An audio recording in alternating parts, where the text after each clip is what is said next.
Assalamualaikum warahmatullahi wabarakatuh. Oke, sekarang kita akan praktikum tentang struktur organ tumbuhan atau tentang organ tumbuhan, yaitu di praktikum keempat. Nah, di mana tujuan dari adik-adik melakukan praktikum yang pertama untuk mengetahui organ-organ pokok pada tumbuhan, yang kedua agar adik-adik dapat menjelaskan bagian-bagian dari organ-organ pokok pada tumbuhan. Kemudian yang selanjutnya agar adik-adik dapat menjelaskan tentang perbedaan antara tumbuhan dikotil dan tumbuhan monokotil. Nah, sebelumnya organ pokok pada tumbuhan itu terbagi menjadi 3. Nah, yang pertama itu ada batang, kemudian ada daun, yang selanjutnya ada akar. Nah, itu kita sebut juga dengan organ vegetatif. Kemudian yang selanjutnya ada organ reproduktif, itu terbagi juga menjadi 3, ada bunga, ada buah, dan ada biji. Nah, di sini kakak sudah mempunyai 2 bahan, yaitu yang pertama ada Catharandus roseus atau tapak darah, yang selanjutnya ada zymase atau jago. Nah, bahan yang sudah kakak pegang ini merupakan bahan yang akan mewakili dari praktikum kita pada hari ini. Nah, yang pertama kita akan membahas tentang akar. Nah, sudah adik-adik baca juga mungkin di penuntunnya bahwa ciri-ciri dari akar tersebut, yang pertama dia terletak di bawah tanah. Kemudian yang selanjutnya akar dan luas dan bukunya itu tidak jelas. Oke, yang perlu adik-adik ketahui sebelumnya bahwa menurut pola tumbuhnya akar terbagi menjadi 2, yaitu akar serabut dan akar tunggal. Nah, kemudian menurut asal pertumbuhannya akan terbagi menjadi 3, yaitu akar primer, akar sekunder, dan akar adventif. Nah, berdasarkan bahan yang sudah kakak pegang ini, bisa kita lihat bahwa akar ini merupakan akar tunggal. Kenapa dia akar tunggal? Karena akar primer pada akar yang sudah kakak pegang ini dia tumbuh secara terus-menerus. Kemudian diikuti oleh akar serabut, akar yang kecil-kecil, diikuti oleh akar sekunder yang kemudian tumbuh setelah tumbuhnya dari akar primer tadi. Nah, kemudian kita bandingkan dengan akar zymase. Nah, pada akar zymase ini, akar primer atau akar yang pertama kali tumbuh itu akan mati. Kemudian akar sekundernya akan tumbuh di bagian samping, dan yang tumbuh selanjutnya ini itu merupakan akar sekunder. Nah, kemudian akar yang ini merupakan akar adventif atau akar tambahan pada tumbuhan jago. Nah, jadi berdasarkan 2 bahan ini bisa adik-adik ketahui yang mana sebenarnya tumbuhan dikotil dan yang mana sebenarnya tumbuhan monokotil.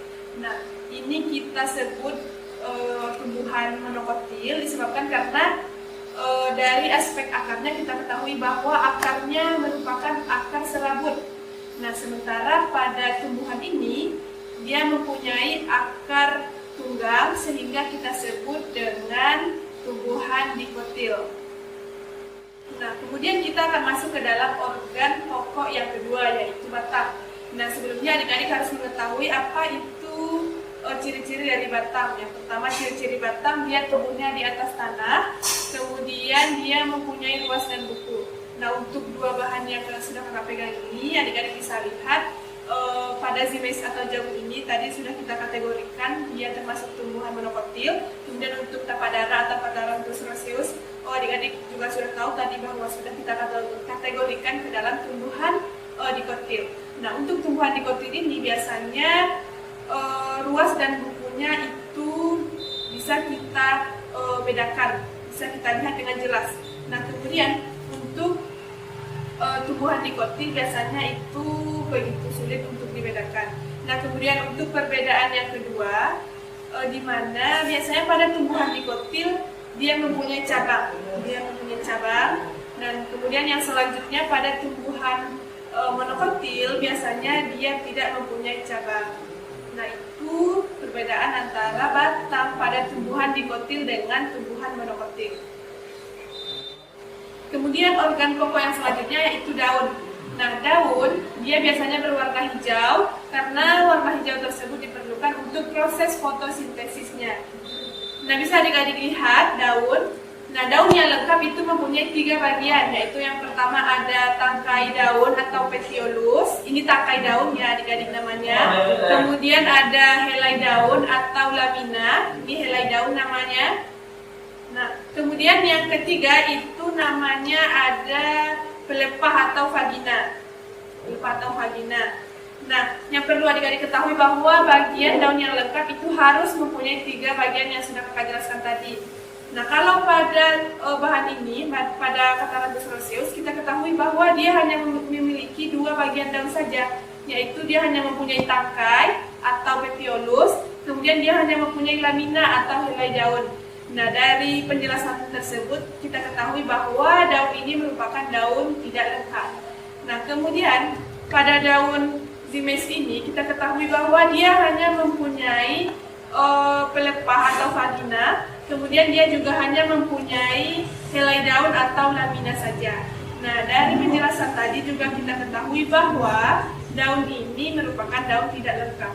Nah, kemudian perbedaan antara daun monokotil dan daun dikotil yang selanjutnya, yaitu pada daun monokotil biasanya pertulangannya itu sejajar dan melengkung. Organ pokok yang selanjutnya yaitu adalah bunga. Nah, bunga yang lengkap itu bisa adik-adik baca di penutupnya. Bagian-bagian bunga yang lengkap itu terdiri dari tangkai bunga, kemudian ada dasar bunga, kemudian ada kelopak bunga, ada mahkota bunga, ada putik, dan ada benang sari. Nah, untuk apabila pada satu bunga itu terdapat bagian-bagian yang sudah kakak jelaskan tadi, maka bunga tersebut bisa dikategorikan sebagai bunga yang lengkap. Nah, tapi jika tidak memiliki salah satu saja dari bagian-bagian bunga yang sudah kakak jelaskan tadi, berarti dia bukan termasuk bunga yang lengkap. Nah, untuk bagian-bagian dari bunga ini sendiri bisa adik-adik lihat pada gambar berikut.